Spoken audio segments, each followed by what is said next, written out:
Malayali from India, directed by Dijo Jose Antony, written by Sharis Muhammad, produced by Distin Stephen. Nivin പോളിയാണ് നായകൻ, ധ്യാൻ ശ്രീനിവാസൻ ഉണ്ട്.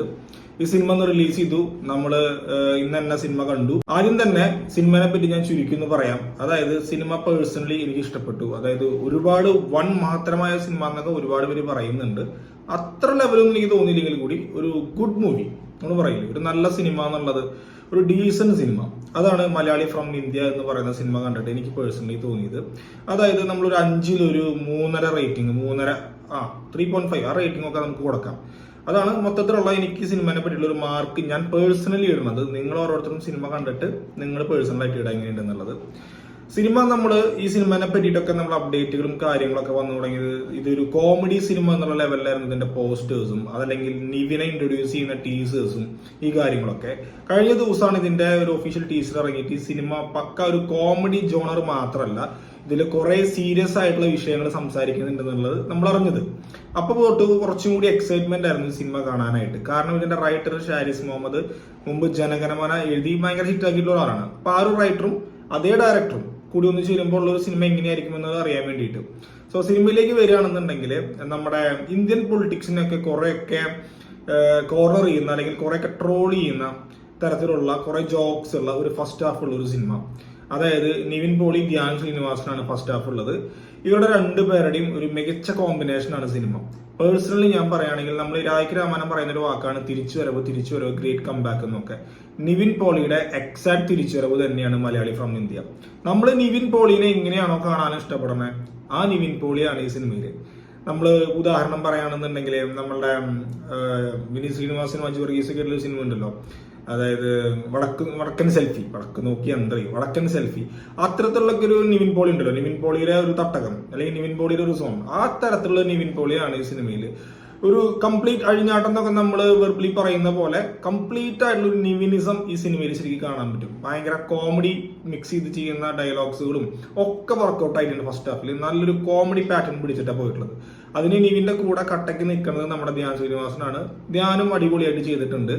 അതായത് ഒരു പണിക്കും പോവാണ്ട് രാഷ്ട്രീയം പറഞ്ഞ് നടക്കുന്ന രണ്ടെണ്ണം, അതാണ് ഫസ്റ്റ് ഹാഫിൽ ഇവരുടെ ക്യാരക്ടർ. ഇവർ ചെന്നുപെടുന്ന ഒരു പ്രശ്നവും ആ പ്രശ്നത്തിൽ നിന്ന് ഇവർ വേറൊരു സ്ഥലത്ത് ചെന്നുപെടുന്നതും അവിടെ നടക്കുന്ന കുറെ സന്ദർഭങ്ങളാണ് ഈ cinema. First half full comedy കാര്യങ്ങളൊക്കെയാണ്, നമുക്ക് അത്യാവശ്യം നന്നായി ചിരിക്കാനുള്ള കാര്യങ്ങളൊക്കെ ഉണ്ട്.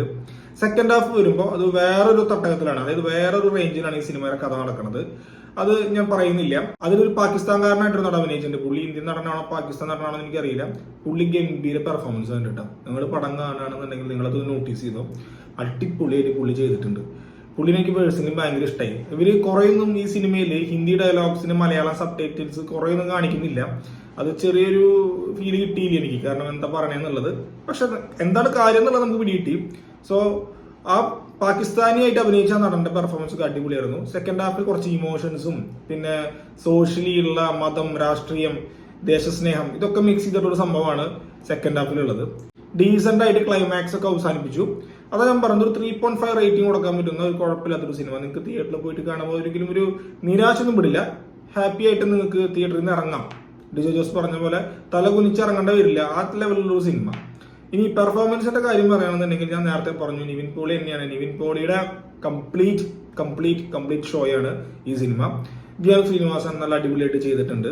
മഞ്ജു പിള്ള നിവിൻ പോളിയുടെ അമ്മയായിട്ട് അഭിനയിച്ചിട്ടുള്ളത് അടിപൊളിയായിട്ട് ചെയ്തിട്ടുണ്ട്. ശരിക്കും ആ അമ്മയുടെ ഒരു പണിക്കും പോകാത്തൊരു മകൻ വീട്ടിലുള്ള ഒരു അമ്മയുടെ ഒരു ദേഷ്യം മരിച്ചിട്ടുണ്ടല്ലോ, അതൊക്കെ ശരിക്കും സ്ക്രീനിൽ അടിപൊളിയായിട്ട് ചെയ്തിട്ടുണ്ട്.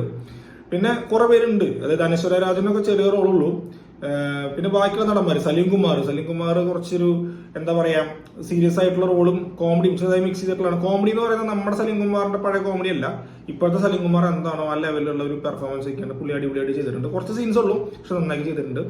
അപ്പോൾ ഓവറോൾ നോക്കുമ്പോൾ ഈ സിനിമ ഒരു നല്ല എക്സ്പീരിയൻസ് തന്നെയാണ് നമുക്ക് തിയേറ്ററിൽ നിന്ന് എനിക്ക് പേഴ്സണലി കിട്ടിയിട്ടുള്ളത്. ഇതിൽ ചെറിയൊരു ഫീൽ ഓർവ് എനിക്ക് ഉണ്ടാവാനുള്ള കാരണം എന്താണെന്ന് വെച്ച് കഴിഞ്ഞാൽ, നമ്മുടെ ഫേസ്ബുക്കിൽ കേരള ബോക്സ് ഓഫീസ് എന്ന് പറഞ്ഞൊരു പേജിൽ ഇന്ന് രാവിലെ ഈ സിനിമയുടെ കഥ 2011 നിഷാദ് കോയ് എഴുതിയിട്ടുള്ള കഥയാണ്. അത് മോഷ്ടിക്കപ്പെട്ടു എന്ന് പറഞ്ഞിട്ട് ഒരു സ്ക്രീൻഷോട്ട് ഇട്ടുണ്ടായിരുന്നു. ഞാനാണെങ്കിൽ കഷ്ടകാലത്തിന് അത് വായിക്കുകയും ചെയ്തു. അപ്പൊ ഏതാണ്ട് കഥ തന്നെയാണെന്ന് മനസ്സിലായി. അപ്പൊ ആ കഥ നമ്മൾ അറിഞ്ഞിട്ടാണ് സിനിമ കാണുന്നത്. അപ്പൊ അതിന്റെ ആണോ എനിക്ക് ചെറിയൊരു ത്രില്ല് കുറവ് തോന്നിയെന്ന് എനിക്കറിയില്ല.